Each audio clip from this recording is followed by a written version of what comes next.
Welcome to the deep dive. So if you're an MSP, Yeah. a managed service provider, well, you're probably living this cybersecurity reality, right? Uh-huh. And it's often just chaos. Yeah, that's putting it mildly sometimes. You're juggling firewalls, EDR platforms, compliance stuff, identity managers, backups, all across, dozens, maybe hundreds of different client networks. It's a lot, definitely. This is a huge job, and the sheer amount of information coming from all those different security tools, it must be absolutely brutal. Overwhelming is the word we hear most often. Right. So today, we're going to take a look at a bunch of sources that really tackle this big strategic choice that managed security providers are facing right now. Okay. Do you go with a vendor model? Tear everything out, replace it with their single solution, the classic rip and replace? Yeah, the R&R approach. Or do you try something, smarter, less disruptive, like integrating and unifying the stuff you actually already own? That's the core debate, really. Our mission today is basically to cut through the vendor noise, the hype, and give you the real story on this whole security stack tool sprawl thing. We want to show why integration isn't just like a nice idea, but maybe the better business model. Yeah, and I think the key thing for MSPs, the premise, it's just fundamentally different than for a single big company, right? How so? Well, you've already put huge investments into place. You've got specialized tools deployed because clients needed them, specific network gear, endpoint solutions, identity compliance tools. Right, tailored to each client sometimes. Exactly. So the real bottleneck, it isn't usually a shortage of tools, it's that they don't talk to each other. It's a failure of cohesion. Okay. The challenge is making that existing layered security stack work together, effectively, and crucially, profitably. Exactly. It's not about chasing the next shiny object. Oh. It's about getting value from the huge investment you've already sunk in. Okay, let's unpack this. Let's start with the big question. Why do we hear so much about rip and replace, this R&R? Why is that such a constant push from the cybersecurity vendors? Well, it's a pretty classic vendor business strategy, really. Okay. And it kind of boils down to two main things: margin and control. Margin and control, right. By pushing R&R, the vendor gets two wins. First, honestly, it makes their life easier. Their support structure is simpler if they only have to worry about compatibility inside their own little world. Their own bubble. But second, and this is way more critical for you as the MSP, it locks you into their ecosystem. Okay, tell us a bit more about how that lock-in actually works, because, on the surface it might sound okay, maybe even easier, but the sources we looked at suggest it can be, pretty bad for an MSP's flexibility. It often comes down to proprietary APIs, application programming interfaces. The technical details.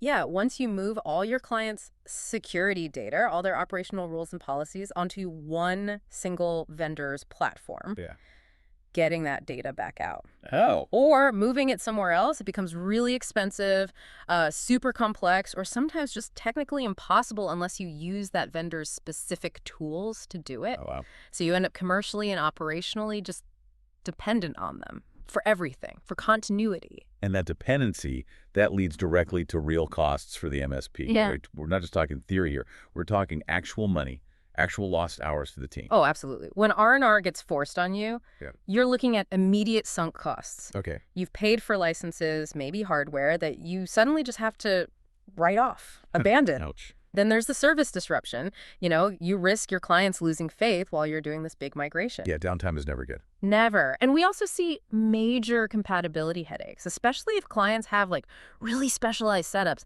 legacy systems, weird configurations. Things vendors don't want to deal with. Exactly. And maybe the biggest drain, honestly, resistance from your own tech teams. The human element. Yeah, those analysts, they're highly trained on the EDR you use now, or the firewall platform, forcing them to just ditch years of muscle memory, years of experience for some new platform that takes huge retraining effort. And slows everything down. Right when you need to be fastest. It slows down security delivery during what's potentially a really vulnerable transition period.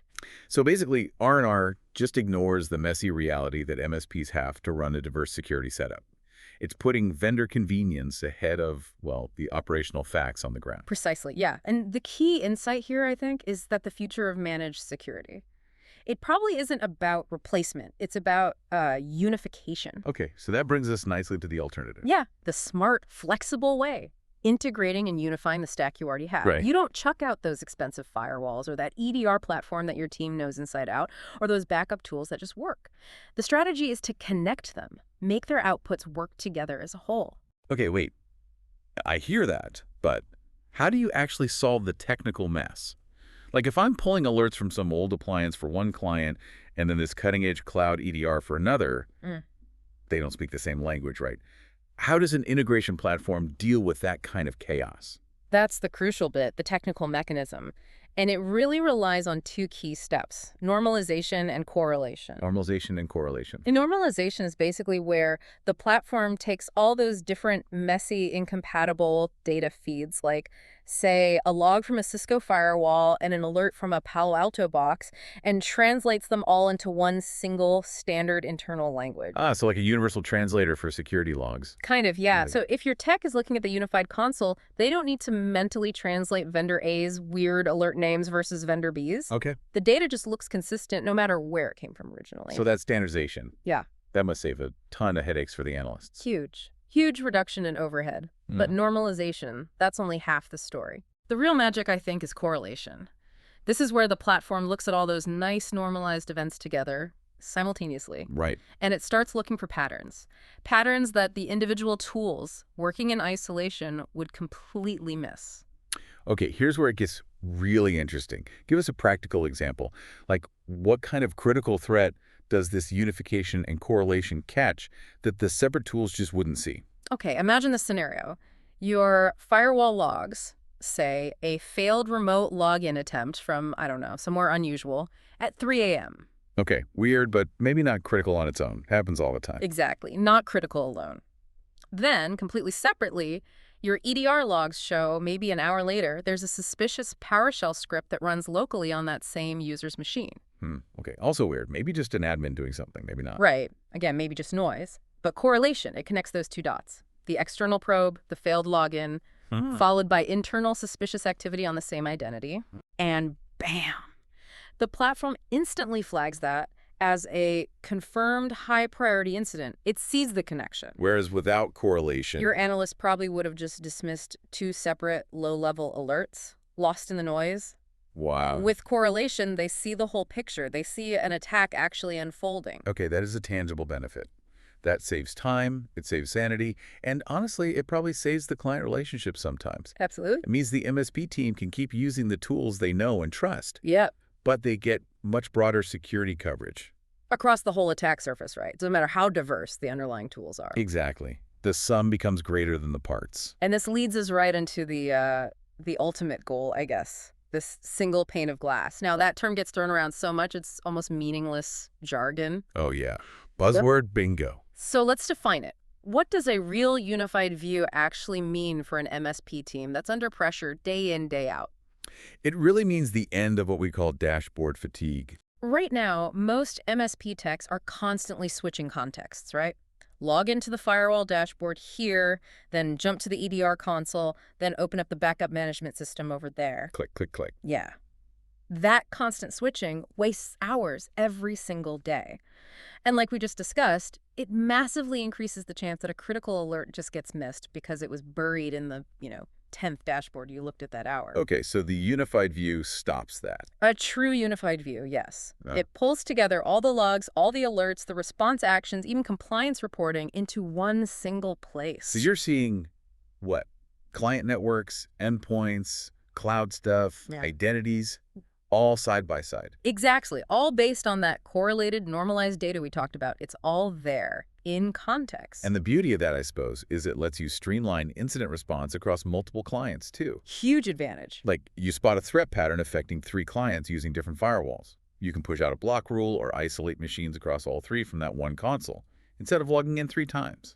Precisely. You enforce a policy change, you isolate a threat across maybe a dozen different client environments, all from one place, instead of doing the same clicks 12 times over. Okay, the outcome there seems pretty clear.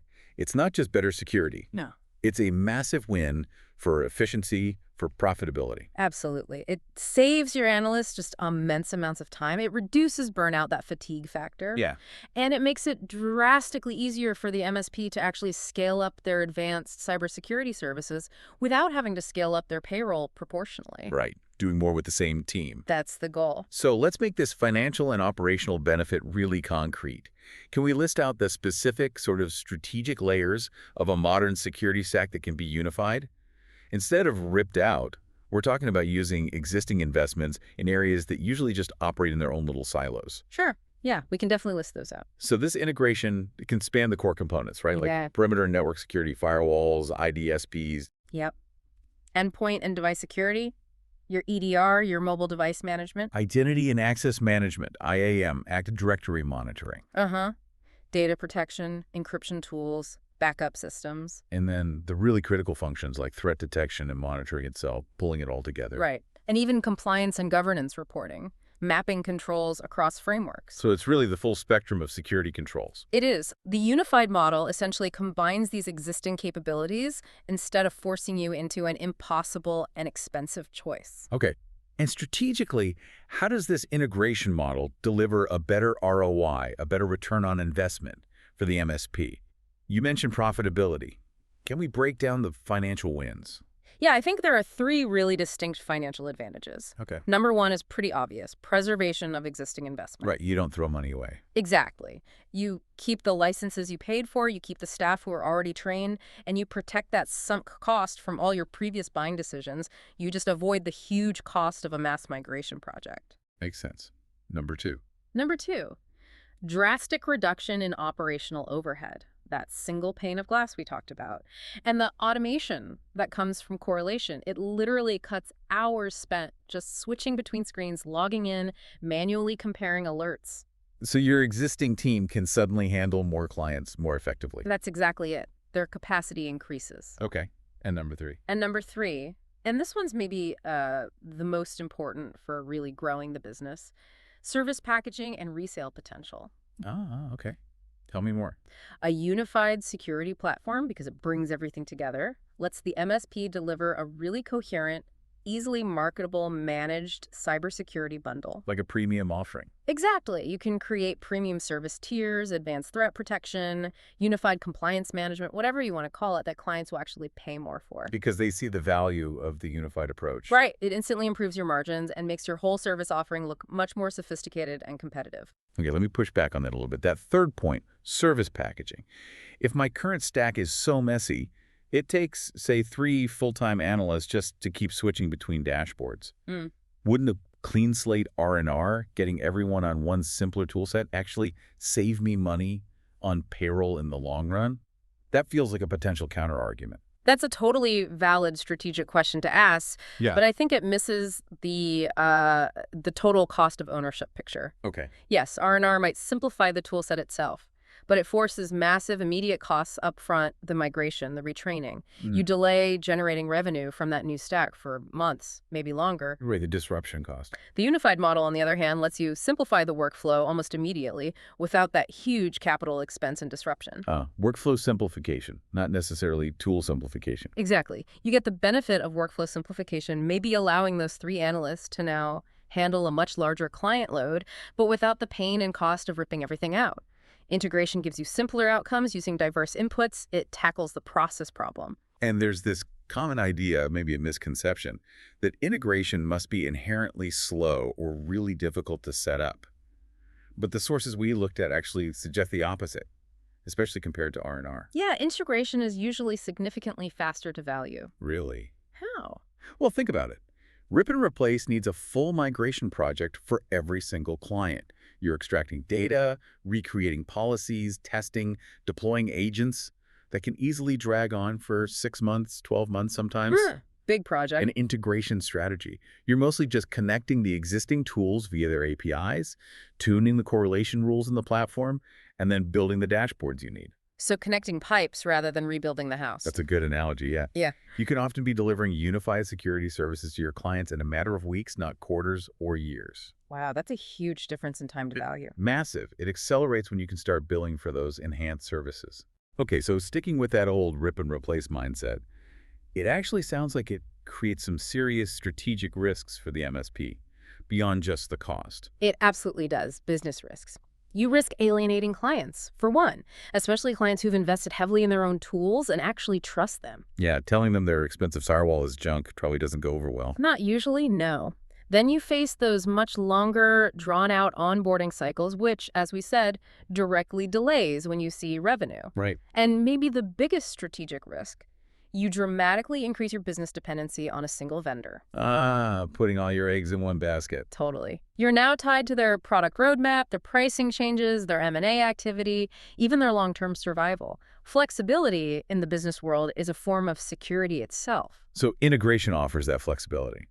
It means faster service delivery, and it seems like a more future-proof service model that doesn't bet the entire farm on just one technology provider. That sums it up well. So what does this all mean for you, the listener? The MSP owner, the manager, the tech lead?